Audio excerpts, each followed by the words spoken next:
Does Sportsman's Warehouse have anything good for bass fishing? Let's figure out. Right now we're just looking for something for top water.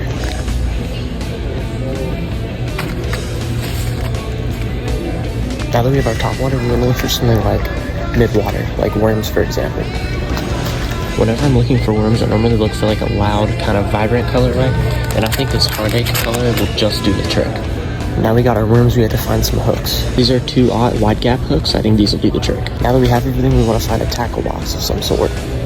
And that does it, ladies and gentlemen. And our price racked up to about $22.50. Not bad, not bad.